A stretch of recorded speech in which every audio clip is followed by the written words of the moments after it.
ஆனை வந்து அடித்து வளர்த்தணும், பொண்ணை போத்தி வளர்த்தணுங்கிறாங்க. அது பழமொழி இல்லை. ஆனை வந்து அடக்கி வளர்த்தணும், பொண்ணை போத்தி வளர்த்தணும்னா அதாவது அடிக்காமல் வளர்த்துறதில்ல. போத்தினா தினமும் நம்ம பண்பாட்டு கலையை பொண்ணுக்கு சொல்லி கொடுத்து இப்படித்தான் வாழணுன்னு பொண்ணை போத்தி வளர்த்துறது. போத்தி வளர்த்தோன்னா இன்றைக்கி பாரு, நம்ம முஸ்லீம் இனத்தில் இன்னும் அவங்க நம்மளை பார்க்கலாம், நாம் அவங்க மூஞ்ச பார்க்க முடியாது. அது மாதிரி வளர்த்திக்கிட்டு இருக்கிறாங்க. நாம் அதை விட்டுட்டோம். அந்த காலத்து பெரியவன் என்ன சொல்லிக்கிறான், பொண்ணை போத்தி வளர்த்துன்னுக்கிறான். ஏன்னா கல்யாணம் ஆகிறதுலேயே அடுத்தவன் பார்த்தா ஆசைப்படுவாங்கிறதுக்காக இன்னும் முஸ்லீம் மதத்தில் பாரு கண்ணுக்கு மட்டும் ஓட்டை போட்டு மாட்டிக்கிட்டு இருக்கிறாங்க.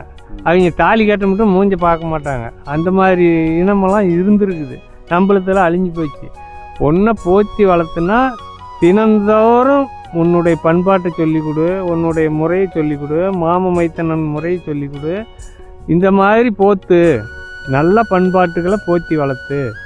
ஆனை அடக்கி வளர்த்துன்னா அங்கே போகக்கூடாது, இங்கே போகக்கூடாது, பீடி குடிக்கக்கூடாது, சிகரெட்டு குடிக்கக்கூடாது, சாராயம் குடிக்கக்கூடாது, இந்த மாதிரி சொல்லி அடக்கி வளர்த்து. அடித்து இல்லை, அடக்கி வளர்த்து. ஆனை அடக்கி வளர்த்து, பொண்ணை போத்தி வளர்த்து.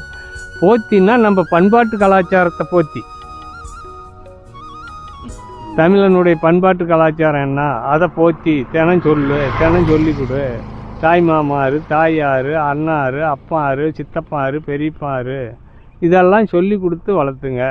அதனால தான் பொண்ணை போத்தி வளர்த்துங்கிறது.